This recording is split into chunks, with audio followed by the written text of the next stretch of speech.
নামাজ এখন এক শ্রেণীর স্কলার বাইর হয়েছে, তারা বলে কোরআনের সালাত এটা আমরা পড়ি না, কিন্তু কোরআনের সালাত যে কী তার একটা রূপরেখাও ওনারা দিচ্ছেন না, শুধু মানুষকে বিভ্রান্ত করার জন্য বড় বড় কথা বলে বেড়াচ্ছেন।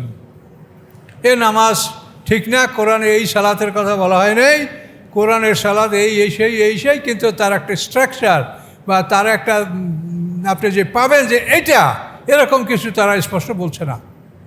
এগুলো সে সমাজে বিভ্রান্তি সৃষ্টি করা এবং এর মাধ্যমে সমাজকে তারা একটা সন্দেহের মধ্যে পতিত করছে।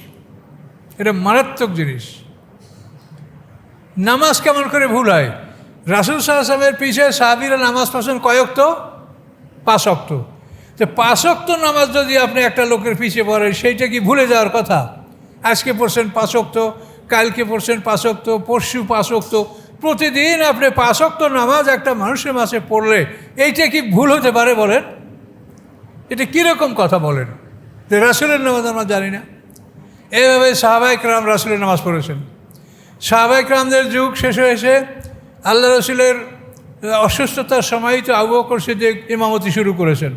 আল্লাহ রসুল জীবিত থাকতে আবু বকর সিদ্দিক রাদিয়াল্লাহু তাআলা আনহু 17 ওয়াক্ত নামাজের ইমামতি করেছেন। তো এভাবে সাহাবীরা নামাজ পড়েছেন, সাহাবীদের পিছনে তাবেঈনরা নামাজ পড়েছেন, তাবেঈনদের পিছনে তাবৎ তাবেঈন। এইভাবে এমন একটা দিন কি পৃথিবীতে অতীত হয়েছে যেই দিন পৃথিবীর মানুষ নামাজ পড়ে নাই? তাহলে এখন এই নামাজটা দৈনিক 5 বার পৃথিবীর মানুষ আল্লাহ রসুল দিন নিয়ে আসার পর থেকে এখন পর্যন্ত এবং কিয়ামত পর্যন্ত এটা মানুষ পড়বে। এই নামাজটা ভুল হয়ে গেছে, তাহলে সঠিকটা কি তোমার কাছে বলো? তাহলে তোমার কাছে সঠিকটা কি? তুমি তোমার জন্ম সম্বন্ধে বলতে পারো যে সঠিক কি না? কেউ এটা গ্যারান্টি দিতে পারে? তো না দেখে না বুঝিয়ে আমার বাবা অমুক, মায়ে বলছে এই তোর বাবা, বাস এইটাই দলিল, আর কি? আর রাসূলের পেশে দৈনিক 5 ওয়াক্ত নামাজ পড়ে যুগ যুগ ধরে ইন্তেকাল পর্যন্ত নামাজ পড়ে, তারপর সাহাবী তাবেঈন তাবৎ তাবেঈন, এইভাবে পৃথিবীর এমন একটা দিন পৃথিবীতে যায় নাই যে সেই দিনে এই পৃথিবীতে নামাজ হয়নি। তাহলে নামাজ কী করে ভুল হয় বলেন? এটা হলো একটা শয়তানি অসহসা, আর আপনাদেরকে বিভ্রান্ত করা এবং তাদের ডিগ্রি রকম সকম দেখলে একজন পিএইচডি, একজন অমুক ডক্টর, মানে মনে হয় যেন আপনার ঘাবড়াই যাবে যে এত বড় লোকে কি ভুল বলতে পারে, এদের সব ঠিক বলছে। কিন্তু আসলে তাদের জ্ঞানও আছে, কিন্তু তারা আমাদের যে শত্রু, ইসলামের শত্রু যারা ইসলামকে বিভ্রান্ত করতে চায়, তাদের কাছে এরা বিক্রি হয়ে গেছে। যারা এই ধরনের বিভ্রান্তিকর কথা বলে তাদের আর কিছু না, তারা শুধু আমাদের শত্রুদের কাছে বিক্রি হয়ে গেছে। এবং প্রথমে তাদের কথা শুনলে সবাই আপনার ভালো লাগবে, এইভাবে করে করে যখন কথা ভালো বলে বলে যখন আপনাদের একটা আস্থা সৃষ্টি হবে যে উনি ভালো বলে, তখন শুরু করবে এই কাম, যাতে আপনার ঈমান আকীদা কিচ্ছু থাকবে না। কাজে আমি আপনাদের কিছু করতে পারবো না, আমার দায়িত্ব হলো একটা সত্যকে আপনাদের সামনে তুলে ধরা, যে আপনারা সতর্ক হন, সমাজকে সতর্ক করেন, এদের খপ্পর থেকে বাইরে থাকেন। এরা প্রথমে খুবই ভালো কথা বলে, সে সময় শুনলে আমারও মনে হয় যে ওরা তো ভালোই বলছে, কিন্তু কিছুকাল পরে যখন বল তাদের কোর্টে চলে আসে, তখন তারা যা ইচ্ছে তাই বলতে শুরু করে। এটা একটা কৌশল। কাজে এই জন্য এই ধরনের কথা বিশ্বাস করার কোনো কারণ নেই, যেহেতু আপনি কোরআনে পাচ্ছেন কি তারাকনা আলাইহি ফিল আখিরিন, তার উপরে সে যার উপরে আসে তার উপরে পরবর্তীদেরকে আমি রেখে দিয়েছি। তাহলে এটা ভুল হওয়ার সম্ভাবনা আছে, এটা তো আল্লাহ নিজে বলছেন। কাজে এই জন্য নবী রাসূলদের আমল এটা ভুল হওয়ার বিষয় নয়, এটা ভুল হয় না। এটার মধ্যে কেউ ভুল করতে চাইলে বা কিছু গড়বড় করতে চাইলে আবার সেটা অন্যরা সংশোধন করে দেয়, এই ভুলটা থাকে না। নবী রাসূলদের আমলে ভুল নাই। কাজে আপনারা নিশ্চিন্ত থাকেন, হাজার হাজার বছর পর্যন্ত মানুষ নামাজ পড়ে আসে দুনিয়াতে, এই নামাজে কী ব্যবধান? আজ পর্যন্ত পৃথিবীতে এমন কোনো ইসলামিক দল আসে নাই যারা ইসলামের মধ্যেই না ষড়যন্ত্র করে, তাদের কথা আলাদা। তারা বলে নামাজ 3 ওয়াক্ত, তাই কোরআনে 5 ওয়াক্ত নাই, এই সেই আবল তাবল। কোরআনে কয়েকটা নামাজ আছে, এইটা তোমার নামাজের ভাবে তোমাকে দেখতে বলছে, তোমাকে আল্লাহ বলছে রাসূলের আনুগত্য করো। কোরআনে কয়েকটা নামাজ আছে, কোরআন কি তোমার উপরে নাজেল হয়েছে? কোরআন যার উপরে নাজেল হয়েছে সেই ভালো জানে কোরআনে কয়েকটা নামাজ ফরজ হয়েছে। কি বলেন? কাজে আল্লাহর রাসূল তার উপরে কোরআন নাজেল হয়েছে, তিনি 5 ওয়াক্ত নামাজ পড়েছেন। এখন আপনারা এখন নূতন তাফসীরকারক হয়েছেন, 5 ওয়াক্ত নামাজ কোরআনে পান না। পাবেন সামনে, যখন যাবেন এই পৃথিবী থেকে বিদায় সবারই হইতে হবে, তখন এই পণ্ডিতগিরি তখন প্রমাণিত হবে যে কী জন্য কী কথা বলেছেন, কোথার থেকে আত্মসাৎ করেছেন, টাকা পয়সা বিধর্মীদের থেকে খেয়ে খেয়ে আপনারা ইসলামকে ধ্বংস করার চেষ্টা করছেন। কিন্তু আল্লাহর দিন আল্লাহ হেফাজত করবে। আর কিছু নিষ্ঠার, কিছু সৎ মানুষ, ভালো মানুষ সমাজে থাকবেই, কম হলেও থাকবে, যারা আপনাদেরকে সঠিক দিনের কথা বলবে। সমাজে এরকম লোক কম হলেও অবশ্যই থাকবে, সমাজ এর থেকে শূন্য হবে না। আসসালামু আলাইকুম। সম্মানিত সুধীমণ্ডলী, আমরা সূরা সাফফাতের 102 নম্বর আয়াত থেকে এখন আলোচনা শুরু করব ইনশাআল্লাহ। আউযু বিল্লাহি মিনাশ শাইতানির রাজিম। বিসমিল্লাহির রহমানির রহিম। ফালাম্মা বালাগা মাহু সায়া ক্বালা ইয়া বুনাইয়া ইন্নী আরা ফিল মানামে আন্নী আযবাহুকা ফানজুর মাযা তারা। অতঃপর যখন ইব্রাহিম আলাইহিস সালামের পুত্র সন্তান তার সাথে হাঁটা চলা শিখল, বাবার সাথে চলাফেরা করতে পারছে, এরকম বয়সে যখন ইসমাইল আলাইহিস সালাম উপনীত হলেন, তখন ইব্রাহিম আলাইহিস সালাম বললেন, ইয়া বুনাইয়া, হে বৎস, ইন্নী আরা ফিল মানামে, নিশ্চয়ই আমি স্বপ্নে দেখি, আন্নী আযবাহুকা, যে আমি তোমাকে জবে করছি। ফানজুর মাযা তারা, বলো তোমার কি মতামত। ক্বালা, ইসমাইল আলাইহিস সালাম বললেন, ইয়া আবা তেফআল মা তুমার, হে পিতা, আপনি করুন যা আপনাকে আদেশ দেওয়া হয়েছে। সাতাজিদুনি ইনশাআল্লাহ মিনাস সাবিরিন, অবশ্যই আপনি ইনশাআল্লাহ আমাকে ধৈর্যশীলদের অন্তর্ভুক্ত পাবেন, আমি ধৈর্যহারা হব না। তো এই সময় ইসমাইল আলাইহিস সালামের বয়স ছিল কত? তাফসীরকাররা বলেন 12-13, এর 13 পরে আর কেউ বলেন এর চেয়ে কমও হতে পারে। ইসমাইল আলাইহিস সালাম তখন মক্কায় ছিলেন, আর ইব্রাহিম আলাইহিস সালাম থাকতেন সিরিয়ায়, হেবরান শহরে।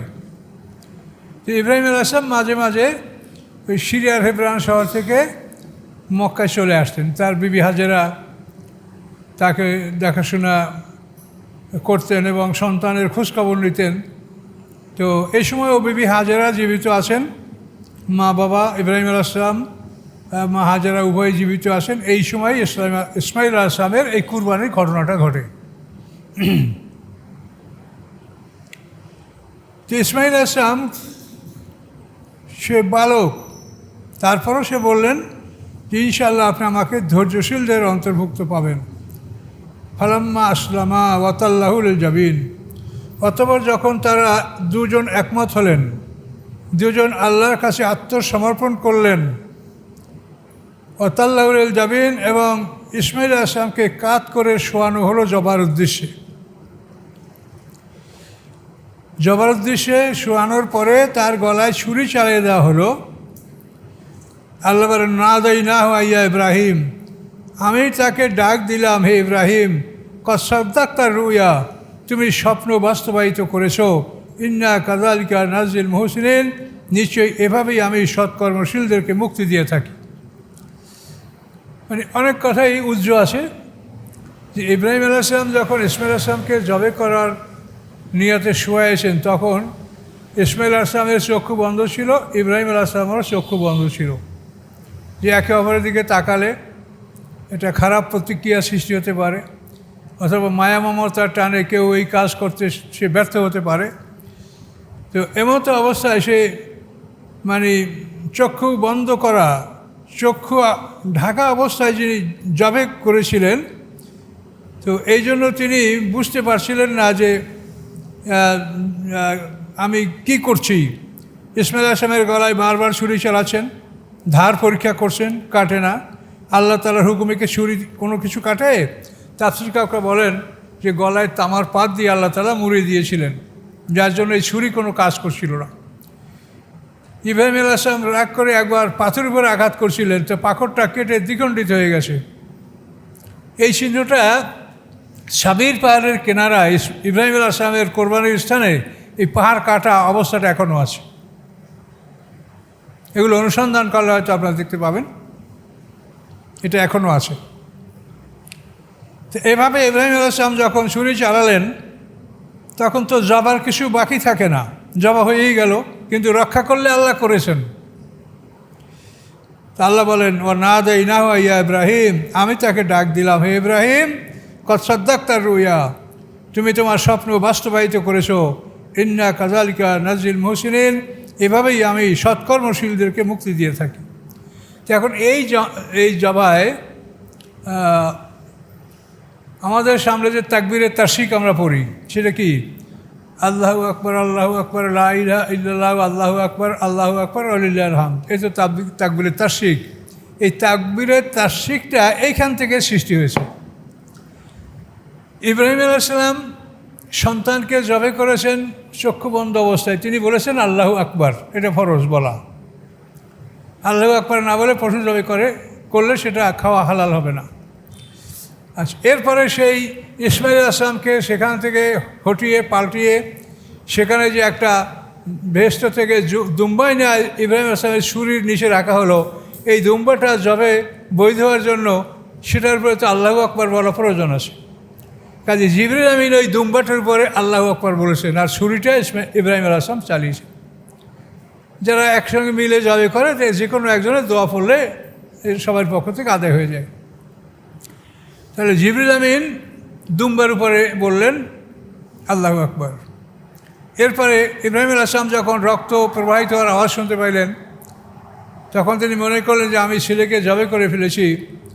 তিনি চক্ষু খুললেন, চক্ষু খুলে দেখেন যে ইসমাইল আলাইহিস সালাম পড়ে আছে, সেখানে কোথার থেকে একটা দুম্বা, মোটা একটা দুম্বা জবে অবস্থায় পড়ে আছে।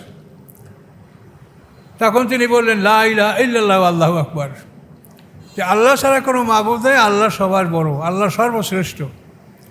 এরপরে ইসমাইল আলাইহিস সালামের চক্ষু খুলে দেওয়ার পরে তিনি বললেন আল্লাহু আকবার ওয়ালিল্লাহিল হামদ, এটা ইসমাইল আলাইহিস সালাম বলেছেন।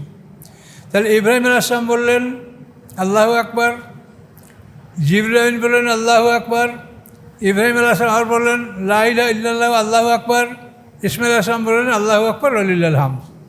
এই হলো মোট তাকবীরের তারশিক। তারশিক শব্দের অর্থ সূর্য আলোকিত হওয়া, গোশত শুকানো।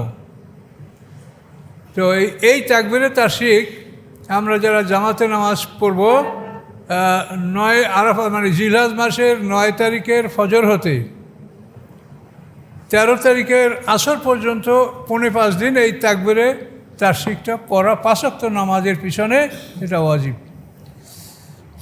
তো এরপরে মহিলারা এবং যারা মুনফারেদ অর্থাৎ একাকী যারা নামাজ পড়ে মাজুর, তাদের জন্য এটা ওয়াজিব বলা হয় নাই, তাদের জন্য বলা হয়েছে এটা সুন্নত, মানে সুন্নতে মুআক্কাদা, তারাও পড়বেন সবাই। যদি কেউ জামাতে না যান বা যেতে না পারেন পড়বেন, তার কারণ ওয়াজিব হলো এই দোয়া আর সুন্নাত হলো এই দোয়া, দোয়ার তো পরিবর্তন নাই। এতে পড়লে আপনার সওয়াব হবে, সব পাবেন।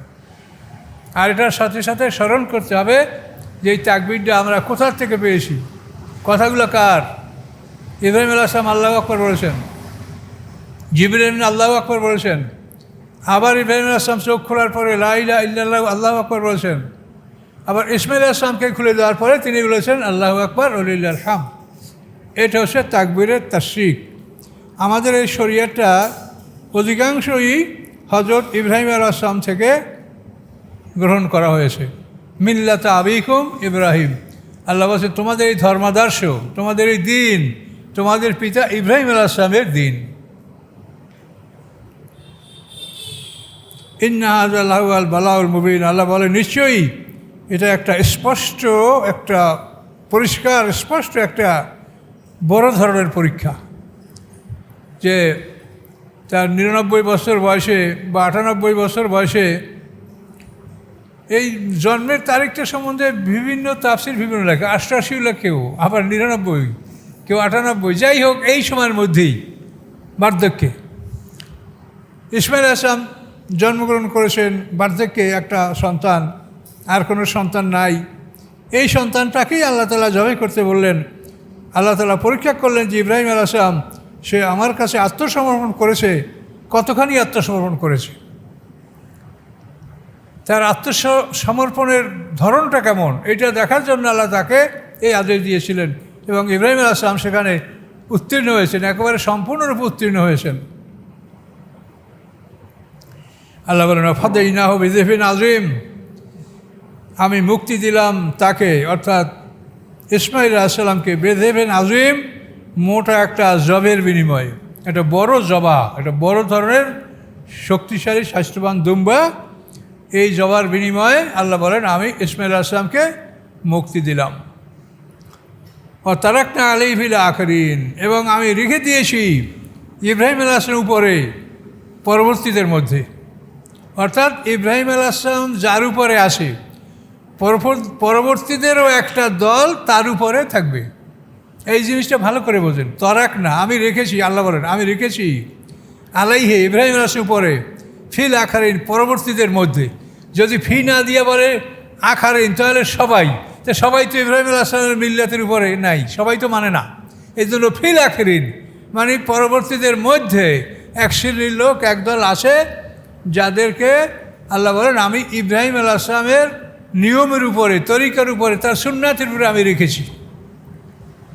তো এই কথাটা খুবই গুরুত্বপূর্ণ। তার কারণ আমাদের সমাজে অনেকেই বলেন রাসূলের নামাজ পড়ব, ভালো কথা, আমরা পাবো কোথায়?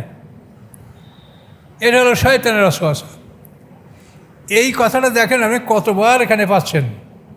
তারাকনা আলাইহি ফিল আখিরিন, আল্লাহ বলেন আমি এই পয়গম্বরকে কি করেছি, তার উপরে পরবর্তীদের মধ্যে আমি তার সুনাম সুখ্যাতি, তার নিয়ম কানুন সুন্নাত, এটা আমি বহাল রেখেছি। কারণ এই জন্য পয়গম্বরদের জীবন চরিত্র, তাদের আমল আখলাক, এটা হারিয়ে যায় না। এটা হারিয়ে যাওয়ার মানে তো আসমানি কিতাব হারিয়ে যাওয়া। তার কারণ পয়গম্বরদের আমল হচ্ছে আসমানি কিতাবের বাস্তব রূপ। এই কোরআন হচ্ছে থিওরি, আর মুহাম্মদ সাল্লাল্লাহু আলাইহি ওয়াসাল্লামের আমল এটা হচ্ছে আমলি কোরআন। কাজে এই জন্য নবী রসুলদের আমল হারিয়ে যায় না। নামাজ, এখন এক শ্রেণীর স্কলার বাইর হয়েছে, তারা বলে কোরআনের সালাত এটা আমরা পড়ি না, কিন্তু কোরআনের সালাত যে কী তার একটা রূপরেখাও ওনারা দিচ্ছেন না, শুধু মানুষকে বিভ্রান্ত করার জন্য বড় বড় কথা বলে বেড়াচ্ছেন। এ নামাজ ঠিক না, কোরআনে এই সালাতের কথা বলা হয় নাই, কোরআনের সালাত এই সেই, কিন্তু তার একটা স্ট্রাকচার বা তার একটা আপনি যে পাবেন যে এটা এরকম কিছু তারা স্পষ্ট বলছে না। এগুলো সে সমাজে বিভ্রান্তি সৃষ্টি করা এবং এর মাধ্যমে সমাজকে তারা একটা সন্দেহের মধ্যে পতিত করছে। এটা মারাত্মক জিনিস। নামাজ কেমন করে ভুল হয়? রাসূল সাল্লাল্লাহু আলাইহি ওয়াসাল্লামের পিছে সাহাবীরা নামাজ পড়ছেন কয় ওয়াক্ত? 5 ওয়াক্ত। তো 5 ওয়াক্ত নামাজ যদি আপনি একটা লোকের পিছে পড়েন, সেইটা কি ভুলে যাওয়ার কথা? আজকে পড়ছেন 5 ওয়াক্ত, কালকে পড়ছেন 5 ওয়াক্ত, পরশু 5 ওয়াক্ত, প্রতিদিন আপনি 5 ওয়াক্ত নামাজ একটা মানুষের মাঝে পড়লে এইটা কি ভুল হতে পারে বলেন? এটা কীরকম কথা বলেন যে রাসূলের নামাজ আমরা জানি না? এইভাবে সাহাবায়ে কেরাম রাসূলের নামাজ পড়েছেন। সাহাবায়ে কেরামদের যুগ শেষ হয়েছে, আল্লাহ রসুলের অসুস্থতার সময় তো আবু বকর সিদ্দিক ইমামতি শুরু করেছেন। আল্লাহ রসুল জীবিত থাকতে আবু বকর সিদ্দিক রাদিয়াল্লাহু তাআলা আনহু 17 ওয়াক্ত নামাজের ইমামতি করেছেন। তো এভাবে সাহাবীরা নামাজ পড়েছেন, সাহাবীদের পিছনে তাবেঈনরা নামাজ পড়েছেন, তাবেঈনদের পিছনে তাবৎ তাবেঈন। এইভাবে এমন একটা দিন কি পৃথিবীতে অতীত হয়েছে যেই দিন পৃথিবীর মানুষ নামাজ পড়ে নাই? তাহলে এখন এই নামাজটা দৈনিক 5 বার পৃথিবীর মানুষ আল্লাহর রসুল দিন নিয়ে আসার পর থেকে এখন পর্যন্ত এবং কিয়ামত পর্যন্ত এটা মানুষ পড়বে। এই নামাজটা ভুল হয়ে গেছে, তাহলে সঠিকটা কি তোমার কাছে বলো? তাহলে তোমার কাছে সঠিকটা কি? তুমি তোমার জন্ম সম্বন্ধে বলতে পারো যে সঠিক কি না? কেউ এটা গ্যারান্টি দিতে পারে? তো না দেখে না বুঝিয়ে আমার বাবা অমুক, মায়ে বলছে এই তোর বাবা, বাস এইটাই দলিল, আর কি?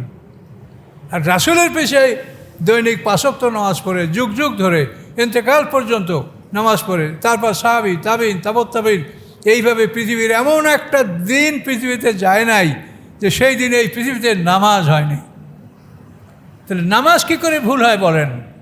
এটা হলো একটা শয়তানি অসহসা, আর আপনাদেরকে বিভ্রান্ত করা এবং তাদের ডিগ্রি রকম সকম দেখলে একজন পিএইচডি, একজন অমুক ডক্টর, মানে মনে হয় যেন আপনার ঘাবড়াই যাবে যে এত বড় লোকে কি ভুল বলতে পারে, এদের সব ঠিক বলছে। কিন্তু আসলে তাদের জ্ঞানও আছে, কিন্তু তারা আমাদের যে শত্রু, ইসলামের শত্রু যারা ইসলামকে বিভ্রান্ত করতে চায়, তাদের কাছে এরা বিক্রি হয়ে গেছে। যারা এই ধরনের বিভ্রান্তিকর কথা বলে তাদের আর কিছু না, তারা শুধু আমাদের শত্রুদের কাছে বিক্রি হয়ে গেছে।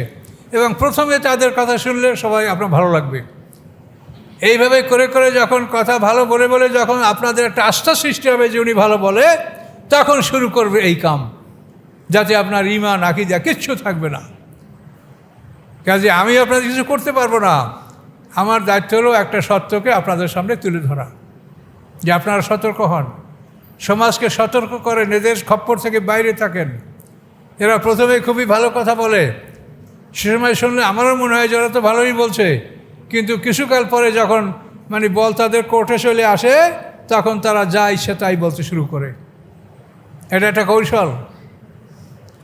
কাজে এই জন্য এই ধরনের কথা বিশ্বাস করার কোনো কারণ নেই। যেহেতু আপনি কোরআনে পাচ্ছেন কি তারাকনা আলাইহি ফিল আখিরিন, তার উপরে সে যার উপরে আসে তার উপরে পরবর্তীদেরকে আমি রেখে দিয়েছি, তাহলে এটা ভুল হওয়ার সম্ভাবনা আছে? এটা তো আল্লাহ নিজে বলছেন। কাজে এই জন্য নবী রাসূলদের আমল এটা ভুল হওয়ার বিষয় নয়, এটা ভুল হয় না। এটার মধ্যে কেউ ভুল করতে চাইলে বা কিছু গড়বড় করতে চাইলে আবার সেটা অন্যরা সংশোধন করে দেয়, এই ভুলটা থাকে না। নবী রাসূলদের আমলে ভুল নাই। কাজে আপনারা নিশ্চিন্ত থাকেন। হাজার হাজার বছর পর্যন্ত মানুষ নামাজ পড়ে আসে দুনিয়াতে, এই নামাজে কী ব্যবধান? আজ পর্যন্ত পৃথিবীতে এমন কোনো ইসলামিক দল আসে নাই যারা ইসলামের মধ্যেই না ষড়যন্ত্র করে, তাদের কথা আলাদা। তারা বলে নামাজ 3 ওয়াক্ত, তাই কোরআনে 5 ওয়াক্ত নাই, এই সেই আবল তাবল। কোরআনে কয়েকটা নামাজ আছে, এইটা তোমারে নামাজের ভাবে তোমাকে দেখতে বলছে? তোমাকে আল্লাহ বলছে রাসূলের আনুগত্য করো। কোরআনে কয়েকটা নামাজ আছে, কোরআন কি তোমার উপরে নাজিল হয়েছে? কোরআন যার উপরে নাজিল হয়েছে সেই ভালো জানে কোরআনে কয়েকটা নামাজ ফরজ হয়েছে। কি বলেন? কাজে আল্লাহর রাসূল তার উপরে কোরআন নাজিল হয়েছে, তিনি 5 ওয়াক্ত নামাজ পড়েছেন। এখন আপনারা নূতন তাফসীরকারক হয়েছেন, 5 ওয়াক্ত নামাজ কোরআনে পান না। পাবেন সামনে, যখন যাবেন এই পৃথিবী থেকে বিদায় সবারই হইতে হবে, তখন এই পণ্ডিতগিরি তখন প্রমাণিত হবে যে কী জন্য কী কথা বলেছেন, কোথার থেকে আত্মসাৎ করেছেন, টাকা পয়সা বিধর্মীদের থেকে খেয়ে খেয়ে আপনারা ইসলামকে ধ্বংস করার চেষ্টা করছেন। কিন্তু আল্লাহর দিন আল্লাহ হেফাজত করবে। আর কিছু নিষ্ঠার, কিছু সৎ মানুষ, ভালো মানুষ সমাজে থাকবেই, কম হলেও থাকবে, যারা আপনাদেরকে সঠিক দিনের কথা বলবে। সমাজে এরকম লোক কম হলেও অবশ্যই থাকবে, সমাজ এর থেকে শূন্য হবে না। কিনা আপনারা তারাকনা আলাইহি ফিল আখিরিন, রেখে দিয়েছি আমি তার উপরে। তার কেটা? ইব্রাহিম আলাইহিস সালাম। আর কি ফিল আখিরিন, পরবর্তীদের মধ্যে। যদি আপনি ফিটা না থাকে তাহলে হবে যে সবাই ইব্রাহিম আলাইহিস সালামের মিল্লাতের উপরে আসে, তা তো না। একদল আসে আর সবাই, এই জন্য ফিল আখিরিন, তাদের মধ্যে, পরবর্তীদের মধ্যে আমি ইব্রাহিম আলাইহিস সালামের উপরে একদলকে রেখে দিয়েছি, যারা ইব্রাহিম আলাইহিস সালামের হুবহু আমল তারা করছে। সালামুন আলা ইব্রাহিম, ইব্রাহিম আলাইহিস সালামের উপরে শান্তি। কাযালিকা নাজিল মুহসিনিন, এবং এইভাবে আল্লাহ এইভাবে আমি সৎকর্মশীলদেরকে আমি পুরস্কার দান করে থাকেন। ইন্নাহু মিন ইবাদিনাল মুমিনিন, নিশ্চয়ই ইব্রাহিম আলাইহিস সালাম আমার মোমেন বান্দাদের অন্তর্ভুক্ত। তাহলে আমরাও মোমেন, ইব্রাহিম আলাইহিস সালামও মোমেন। তাহলে ইব্রাহিম আলাইহিস সালাম থেকে আমাদের পর্যন্ত মাঝখানে যারা আসে তারা কি ইহুদি খ্রিস্টান? কথা বলেন। ইন্নাহু মিন ইবাদিনাল মুমিন, নিশ্চয়ই ইব্রাহিম আলাইহিস সালাম মোমেন বান্দাদের অন্তর্ভুক্ত। তো ইব্রাহিম আলাইহিস সালাম মোমেন, আমরাও মোমেন। তাহলে এর মাঝে যারা গেল, ইব্রাহিম আলাইহিস সালামের পরে মুসা আলাইহিস সালাম আসে, দাউদ আলাইহিস সালাম আসে, ঈসা আলাইহিস সালাম আসে, তাহলে এরা কি ইহুদি আর খ্রিস্টান? যদি তারা ধর্মবিশ্বাসী হয় তাহলে তারাও মোমেন। ইব্রাহিম আলাইহিস সালাম মোমেন, তারাও মোমেন, আমরাও মোমেন। পৃথিবীতে মানুষ হলো দুই দল, মোমেন এবং কাফের, এর বাইরে কোনো দল নাই। কাজে আপনারা যে একাধিক দল সাব্যস্ত করেন, এটা কোরআনে নাই। করলে করতে পারেন, সমাজে আসে, হাদিসে আসে, কিন্তু কোরআনে নাই। এবং এটা আপনি দেখেন, মৃত্যুর পরে ইল্লিন সিজিন এই দুইটা জায়গা ছাড়া আর কোনো জায়গায় আপনার থাকবেন এরকম কোনো খবর কোরআন হাদিসে নাই। বিচারের পরে জান্নাত এবং জাহান্নাম এই দুইটা ঠিকানা ছাড়া তৃতীয় কোনো ঠিকানার কথা কি আপনারা শুনেছেন কোথাও? তাহলে দল দুইটাই, একটা হলো মোমেন, একটা হলো কাফের। এখন মোমেন যারা, তাদেরকে পরীক্ষা করবে আল্লাহ। পরীক্ষা যদি পাশ করেন তাহলে আপনি জান্নাত পাবেন। আর মোমেন আছেন কিন্তু পরীক্ষা পাশ করলেন না, তাহলে সে দায়িত্ব আপনার। সেটা আপনার মধ্যে কী ত্রুটি আছে সেটা আপনি পরীক্ষা নিরীক্ষা করে দেখেন, যে আপনি যেন পরীক্ষায় পাশ করতে পারেন, সেভাবে আপনি প্রস্তুত হয়ে যাবেন। অবশ্যই না হবে ইসহাক, আল্লাহ বলেন। এরপরে ইসমাইল আলাইহিস সালামের পরে সুসংবাদ দিলাম আমি তাকে ইসহাক নামক এক পুত্র সন্তানের। এই ইসহাক হলেন বিবি সারার পেটের থেকে উঠছে, এবং ইসমাইল আলাইহিস সালামের 13 বছর পরে এই ইসহাক আলাইহিস সালাম জন্মগ্রহণ করেছে। নাবিয়্যাম মিনাস সালিহিন, এবং ইসহাক আলাইহিস সালাম একজন সৎকর্মশীল নবীদের অন্তর্ভুক্ত। তিনি সালিহিন, সৎকর্মশীল এবং নবীদের অন্তর্ভুক্ত। নবী এবং সৎকর্মশীল ছিলেন ইসহাক আলাইহিস সালাম। বারাকনা আলাইহি ওয়া আলা ইসহাকা, আমি বরকত দিয়েছি ইব্রাহিম আলাইহিস সালামের পরে, এবং আমি বরকত দিয়েছি ইসহাক আলাইহিস সালামের। ওমিন যুররিয়াতিহিমা, এবং উভয় সন্তানের মধ্যে, ইসহাক আলাইহিস সালাম, ইব্রাহিম আলাইহিস সালাম, উভয় সন্তানের মধ্যে মুহসিনুন, সৎকর্মশীলও আছে, জালেমুন লিনাফসি, যারা নিজদের উপরে জুলুম করে তারাও আছে, মুবিন, স্পষ্ট। অর্থাৎ ইব্রাহিম আলাইহিস সালাম, ইসহাক আলাইহিস সালামের বংশ থেকে যারা পৃথিবীতে আছে তাদের মধ্যে কতক জালেমও আছে, নিজদের উপরে জুলুম করে, আর কতক আছে সৎকর্মশীল। সব মানুষ, কোনো নবীর বংশধর সব মানুষ ভালো হয় না। ওয়ালাকাদ মানান্না আলা মূসা ওয়া হারুন, নিশ্চয়ই আমি অনুগ্রহ দান করেছি মূসা আলাইহিস সালাম এবং হারুন আলাইহিস সালামের উপরে। এই দুইটা মানুষ, পিতার নাম তাদের ইমরান, কিন্তু তাদের পিতার কোনো দায়িত্ব বা কর্ম কিছুই আমরা কোরআন হাদিসে পাই না। শুধু মূসা আলাইহিস সালামের মায়ের কথা পাই, যে মায়ে তাকে লালন পালন করছে, মায়ে তাকে সিন্ধুকে ভাসাইছে, কিন্তু বাবাই কী করছে এ কথা কিন্তু আমরা আপনাদেরকে বলতে পারি নাই, পাই না, বলবো কোথার থেকে। তো এই মূসা এবং হারুন, এদের উপরে আল্লাহ তাআলা ইহসান করেছেন, অনুগ্রহ দান করেছেন। ওয়া নাজ্জাইনাহুমা মিনা ওয়া কওমাহুমা, আল্লাহ বলেন মুক্তি দিয়েছি আমি তাদের দুজনকে, মূসা আলাইহিস সালাম, হারুন আলাইহিস সালামকে, ওয়া কওমাহুমা, এবং তাদের দুজনের জাতিকে, মিনাল কারবিল আযীম, বড় শাস্তি হতে, বড় মুসিবত হতে, বড় বিপদ হতে আমি তাদেরকে রক্ষা করছি। বিপদটা ছিল কি? ফেরাউন। ফেরাউনের সামনে তার ধর্ম পরিবর্তন করতে বলা, তাকে ধর্মত্যাগ করে ইসলাম গ্রহণ করতে বলা, এটা কি যাই সেই কথা মনে করেন?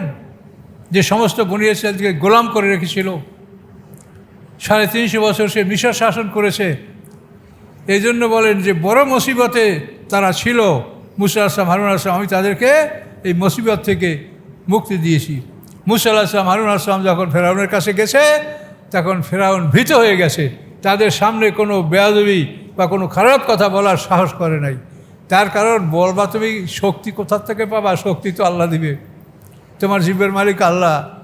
কিন্তু ফেরাউন মূসা আলাইহিস সালাম, হারুন আলাইহিস সালামের সাথে কোনো দুর্ব্যবহার করতে পারে নাই। ও নাসরনাহুম, আল্লাহ বলেন আমি বনী ইসরাঈলদেরকে সাহায্য করেছি। ফাকানুহুমুল গালিবিন, এবং তারাই ছিল জয়যুক্ত।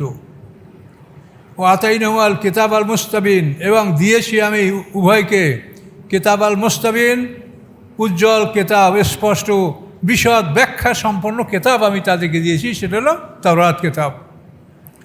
হাদাইনাহুম সিরাত আল মুস্তাকিম, এবং পথ দেখিয়েছি আমি উভয়কে সিরাত আল মুস্তাকিম, সরল পথ, সরল রাস্তা।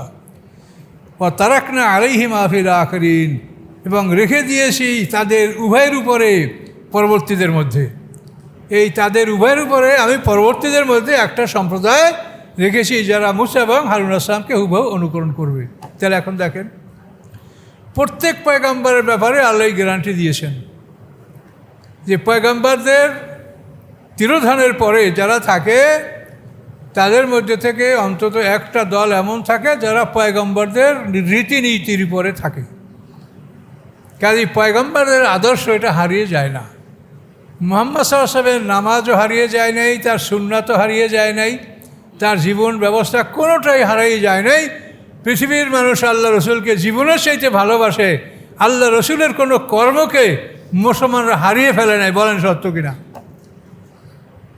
এই মুসলমানরা নিজের জীবনের চাইতে আল্লাহ রসুলকে ভালোবাসেন, কাজী রাসুলের কোনো আমলকে তারা হারিয়ে ফেলে নেই। রাসুলের সব আমলগুলি তারা ধরে রেখেছে। কাজী ওনারা কী করবে, মনে হয় যেন ওনাদের উপরে খেতাব নাযিল হয়েছে, ওনারা কী করবে ঠিক করতে পারছে না। ওয়াতারাকনা আলাইহিম ফিল আখিরিন, পরবর্তীদের মধ্যে তাদের যশ সুনাম সুখ্যাতি আমি বহাল রেখেছি। সালামুন আলা মুসা হারুন, শান্তি মুসা আলাইহিস সালামের উপরে এবং হারুন আলাইহিস সালামের উপরে, তাদের উপরে শান্তির ঘোষণা আল্লাহ দিলেন। ইন্না কাযালিকা নাজিল মুহসিনিন, নিশ্চয়ই আমি আল্লাহ এভাবেই পুরস্কার দান করে থাকি সৎকর্মশীলদেরকে। ইন্নাহুম মিন ইবাদিনাল মুমিনিন, নিশ্চয়ই তারা দুজন ছিল মোমেন বান্দাদের অন্তর্ভুক্ত। এখন দেখেন, ইব্রাহিম আলাইহিস সালাম ছিলেন মোমেন আর মুসা আলাইহিস সালাম হারুন আলাইহিস সালাম ছিল মোমেন। তাহলে মুসা আলাইহিস উম্মত কি ইহুদি? তাহলে ইহুদি মানে এটা তাদের বানানো। এটা তারা বলে আমরা তওবা করেছি, অর্থাৎ বনী ইসরাঈল যে গরুর বাচ্চা পূজা করছিল মুসা আলাইহিস সালাম তুর ভরে যাওয়ার পরে, সেই গরুর বাচ্চা পূজার থেকে ওরা তওবা করেছিল। তওবাটা ছিল মারাত্মক। মেঘের সায় মাথা নত করে বলবে আর আত্মীয় স্বজন তাকে হত্যা করবে। এইভাবে অন্তত 70,000 বনী ইসরাঈল হত্যা করার পরে মুসা আলাইহিস সালাম হারুন আলাইহিস সালাম আল্লাহ দরবারে কাঁদতে শুরু করলেন। তখন অবশিষ্টদেরকে আল্লাহ তাআলা মাফ করে দিলেন। এই যে তওবা, এখন ওরা বলে আমরা তওবা করছি। ইহুদ মানে যারা তওবা করেছে, এই হিসেবে ওরা নিজেরা এই নামটা ধারণ করেছে ইহুদি। কিন্তু ওদের আসমানি কিতাবের নাম হলো মোমেন। ইব্রাহিম আলাইহিস সালাম মোমেন, আর এখানে মুসা আলাইহিস সালাম হারুন আলাইহিস সালাম উভয়কে আল্লাহ কি বলেন? ইন্নাহুমা মিন ইবাদিনাল মুমিনিন, নিশ্চয়ই তারা উভয় আমার মোমেন বান্দাদের অন্তর্ভুক্ত ছিল। ওয়াইন্না ইলিয়াস মিনাল মুরসালিন, নিশ্চয়ই ইলিয়াস আলাইহিস সালাম একজন প্রেরিত রাসূলের অন্তর্ভুক্ত। ইলিয়াস আলাইহিস সালামের আগমন হলো মুসা আলাইহিস সালামের অনেক পরে। মুসা আলাইহিস সালামের পরে হলো ইউসুফ ইবনে নুন, কালেব ইবনে ইউকান্না, তারপরে আরও অনেক নবী গেছে, শি আলাইহিস সালাম, আরমি আলাইহিস সালাম, এরপরে হলো ইলিয়াস আলাইহিস সালাম। তো আল্লাহ বলেন নিশ্চয়ই ইলিয়াস আলাইহিস সালাম লামিনাল মুরসালিন, সে প্রেরিত রাসূলগণের অন্তর্ভুক্ত ছিলেন। ইজ ক্বালা লিকওমিহি, যখন তিনি তার জাতিকে বললেন আলা তাত্তাকুন, তোমরা কি আল্লাহকে ভয় করবে না? আতাদউনা বালান, তোমরা কি বালকে ডাকবে? ও তাজারুনা আহসানাল খালিকিন, আর সর্বশ্রেষ্ঠ সুন্দর সৃষ্টিকর্তা আল্লাহ, তাকে তোমরা ছেড়ে দিবে আর বালকে ডাকবে? মানে ইলিয়াস আলাইহিস সালাম যে অঞ্চলে আসছিলেন সেই অঞ্চলটা হলো ইরাকের মোসুল শহর, এটা পৃথিবীর উত্তর অঞ্চলে। ইলিয়াস আলাইহিস সালামের অঞ্চলটা, ইউনূস আলাইহিস সালাম আর ওনার অঞ্চলটা প্রায় একই অঞ্চল। তো এখানে তার জাতি একটা মূর্তি পূজা করত, সেই মূর্তিটার নাম ছিল বাল। এই মূর্তির জন্য তাফসিরে বলা আছে এই মূর্তিটা 40 হাত উঁচু ছিল, তার চারদিকে চেহারা, এবং সেই মূর্তির মধ্যে অনেকগুলো শয়তান অবস্থান করত, এবং সেই শয়তানেরা যা বাণী প্রচার করত সেগুলোকে বহন করার জন্য ওই বাল মূর্তির 400 নবী ছিল। বলতে পারছেন সে কত বড় দেবতা? 400 নবী, নবী মানে বানা নবী, ওনার ওই মূর্তির নবী, বাল মূর্তির নবী, আবার আল্লাহ নবী মনে করেন না। এভাবে সে একটা শয়তানের রাজত্ব কায়েম করেছিল বাল। এই বালের নাম অনুসারেই ওইখানে ওই শহরের নাম হলো বালাবাক্কু। তো আল্লাহ বলেন তোমরা বালকে ডাকবে, বালের ইবাদত করবে, আর সর্বশ্রেষ্ঠ সৃষ্টিকর্তা, সর্বোত্তম সৃষ্টিকর্তা আহসানুল খালিকিন আল্লাহ, তোমরা তাকে কি বর্জন করবে? আল্লাহ আল্লাহকে আল্লাহ রাব্বাকুম ও রব্বু আবাইকুম, এই আল্লাহ তোমাদেরও রব এবং তোমাদের পিতৃপুরুষদেরও রব, তোমাদের বাপদাদারও রব। এই আল্লাহ আউয়ালিন, যারা পূর্বে অতীতে তোমাদের পিতামাতা চলে গেছে, তাদেরও রব এই আল্লাহ। এই অঞ্চলটা ফোরাত এবং দজদা নদীর উত্তর সাইডে। ফাকাযযাবুহু, আল্লাহ বলেন তারা ইলিয়াস আলাইহিস সালামকে, পয়গাম্বারকে মিথ্যা বলল, মিথ্যা সাব্যস্ত করলো। ফাইন্নাহুম লামুহদারুন, নিশ্চয়ই তারা ছিল যে তারা শাস্তির সম্মুখীন হবে, তারা শাস্তি ভোগ করবে। কিন্তু ইল্লা ইবাদাল্লাহিল মুখলাসিন, যারা আল্লাহর মুখলাস বান্দা, খাঁটি বান্দা, শাস্তি থেকে তারা মুক্তি পাবে, অন্য সবাই শাস্তির অন্তর্ভুক্ত হবে। ও তারাকনা আলাইহি ফিল আখিরিন, ছেড়ে দিয়েছি আমি তার উপরে পরবর্তীদের মধ্যে, অর্থাৎ তার যে নিয়ম রীতি পরবর্তীতে যারা আসে তাদের একটা দল তার নিয়ম রীতির উপরে আমি ছেড়ে দিয়েছি। অর্থাৎ প্রত্যেক নবী তিরোধানের পরে ওই নবীর কেতাবের মেয়াদ যতদিন থাকে ততদিন ওই কেতাবের উপরে একদল লোক, নবীর উম্মত, এটা পৃথিবীতে বহাল থাকবে, পৃথিবী এর থেকে শূন্য হবে না, যে কোনো অবস্থায় থাকবে। সালামুন আলা ইলিয়াসিন, ইলিয়াস সম্প্রদায়ভুক্ত যারা, তাদের উপরে আল্লাহ বলেন তাদের উপরে শান্তি। ইন্না কাযালিকা নাজিল মুহসিনিন, আল্লাহ এইভাবেই আমি সৎকর্মশীলদেরকে বিনিময় দান করে থাকি। ইন্নাহুম মিন ইবাদিনাল মুমিনিন, নিশ্চয়ই তারা আমার মোমেন বান্দাদের অন্তর্ভুক্ত। তাহলে ইলিয়াস আলাইহিস সালামও মোমেন। তাহলে কি দেখলেন আপনি? ইব্রাহিম আলাইহিস সালাম মোমেন, তারপরে মুসা আলাইহিস সালাম, হারুন আলাইহিস সালাম মোমেন, হ্যাঁ, আবার ইলিয়াস আলাইহিস সালাম এও মোমেন। তাহলে আসলে আমরা মোমেন, এইটি আমাদের পরিচয়। ইহুদি, খ্রিস্টান বা অন্য কোনো কিছু এটা আমাদের পরিচয় নয়। আমরা মোমেন বা মুসলিম, এই দুইটার নাম আমাদের কোরআনে আল্লাহ স্বীকৃতি দিয়েছে, এই দুইটা নাম আমাদের। আচ্ছা, তাহলে হুজুর চলে আসে। তো এখন 132 পর্যন্ত আমরা চলে আসি। এরপরে সামনে অন্য লুত আল্লাবেন আর মুরসালিন। তো এখন আপনারা যারা কাবলা জুমা পড়েন নাই, তারা 4 রাকাত কাবলা জুমা আদায় করেন।